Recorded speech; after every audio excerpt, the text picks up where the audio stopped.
Hey guys, welcome back to Rapid City Real Estate News. This week we're going to go over how the market could actually crash.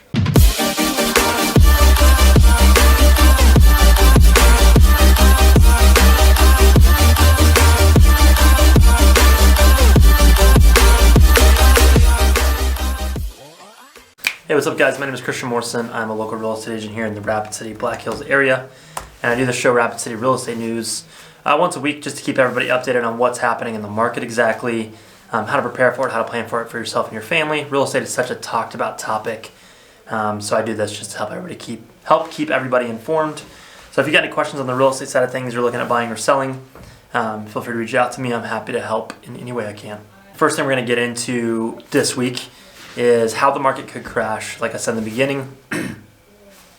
And I've been doing quite a bit of studying the last 24 hours on this kind of thing because most of the stuff I've read and seen before this is all saying it's going to continue. The market's going to continue. The market's going to continue. There's no indicators it's going to crash.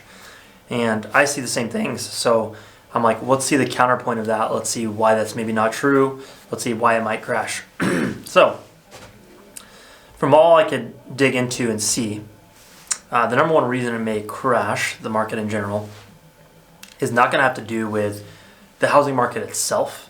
Not going to have to do with prices being so inflated. It might actually will have a little bit to do with it, but it won't be the straw that broke the camel's back, so to speak. What people think it's going to be, what economists think it's going to be. I can't remember this guy's name, something Adams. He's a world economist. It's pretty world renowned. I was reading his stuff late into the night last night, early this morning. And he is saying that the cost of goods, meaning food, fuel, all of that kind of stuff, will actually potentially be what breaks the housing market. But also with this, he wasn't talking specifically about the housing market. He was just saying that's one thing that will be affected by it. Let me explain what I mean by that, or what he means by that, I should say. If the food costs, gas costs, and gas costs will affect food costs, continue to rise, he thinks they will rise anywhere from 50 to 400% in the next 12 months. And if that happens, people that are already stretched thin on their mortgage payments, meaning that's 40% of their income or 50% of their income or something like that, they're obviously going to focus on paying for food first before they're focused on paying for their housing costs, right? So if that's the case, that's one way that he could see, and other people that I've read about could see the market crashing or correcting. And let me explain what two things mean. A correction in the real estate market means the prices go down less than 20% in a year. So they're going down, but anywhere from 1 to 19%. And a crash is greater than 20% decrease in pricing in a year. Now, with the last 3 years of appreciation, even if the market crashed, let's say it went down 20%, you'd probably still be fine. You might even still see some appreciation that year if it went down 20%. Because if you have areas here, it's not over 20%, it's like 17%. But there's areas where it's been up 30, 35%. And if it crashes at 22% in that year, it goes down 22%, you're still going to have a plus of 8 to 10% in there for those areas, right? But they're saying that could happen. They're actually, the most of the verbiage they use from what I can see is correction. So less than 20% decrease. And to be honest with you, it probably wouldn't be a bad thing for long term for housing prices. Because if you keep up the current rate of appreciation forever, I mean, in a couple of years, no one will be able to afford houses. So that is one way it could happen. Of course, no one has a crystal ball and knows exactly what's going to happen, but there's a lot of things affecting this. Globally affecting it, because we're kind of an importer nation. We import a lot of things, and so a lot of those things coming out of different countries are really affecting the prices and could continue to affect the prices. And if they go up so much to where people can barely afford even food, then of course why would you even pay your mortgage payment? Just pay for food, because you got to keep yourself and your kids and your family alive, right? I mean, that's what I would do. So you got to pay. People are going to pay for that, and that could cause the housing market to go the other direction. I could see that happening. That would make sense. The confusing part is obviously you can read a perfect counterpoint to that argument. So you could go to other articles, which is a lot of them about the market isn't going to continue the way it is for the next 5 to 10 years. I think here locally in Rapid City we're a little bit different than other areas. I think we're a little bit better insulated.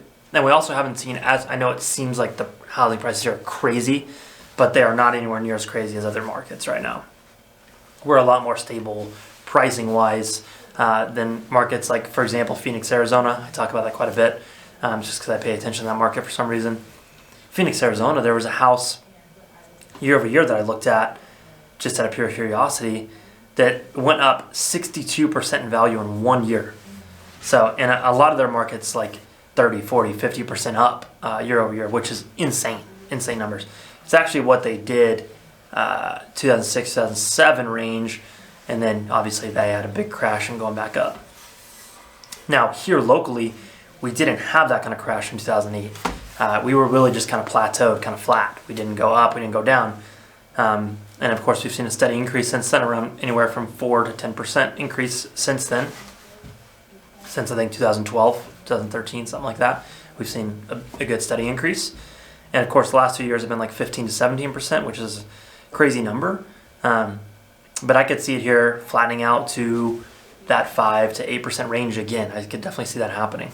So that was my whole long-winded thing. Sorry, I've just had a lot of this stuff in my mind, been reading a lot of stuff on it. And of course, do your own research, don't just listen to me, but that's just my 2 cents on how the market could crash or what could happen. And I do think it will affect, if that happens, it would affect other areas more than ours. But I'll have to say, if you're on the fence about selling, waiting for the right opportunity, could be now in the next 6 months, could be the best opportunity. From everything I read too, the interest rates going up, which they've gone up quite a bit. They're going to continue to go up, supposedly. That's not going to affect the market as much, and I don't believe it will either. I don't think it'll affect the market as much as everybody's thinking it is. However, it will affect your buying power as a buyer as to how much you can afford comfortably or on paper. So, all right, now let's get into the numbers, and then we'll wrap this thing up. Rapid City numbers here: 25 new houses hit the market, median price of $369,900. So kind of on par. I think last week we had 24 new houses, so 25 this week. 9 of those houses are under contract, meaning they have an accepted offer. 21 houses actually sold.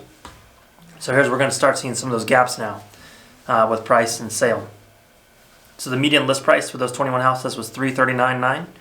The median sale price was $344,650. So about $5,000 more on average. And we're going to continue that going up for the next month or so. That'll be a bigger gap, I believe. Average days on the market until an offer is accepted is 5 days. And today's interest rates are 4.88%. Now, historically, still pretty low, but I believe they're going to raise them 6 more times this year. And I don't know if you've heard this terminology, but they'll say we're going to raise it 25 basis points is what they talk about. And basically that means 0.25%. 100 basis points is 1%. So they raised it this time last week or the week before, 25 basis points, meaning 0.25%. And supposedly going to do that 6 more times this year. So we shall see what happens with that. They didn't say that that's going to be the number they raise every time. They just said they're going to raise it. Now, that is all I have for today's numbers, guys. Hope you were okay with my rambling here and just kind of going off my thoughts of what's going to happen and from what I've been reading and stuff. So if you got any questions, you want to get any more in depth with this, you got things you want me to cover, drop those in the comment below. Call me, text me, email me. All my info is below as well. Happy to help in any way I can. Thanks for watching this episode, guys. I'll see you next week.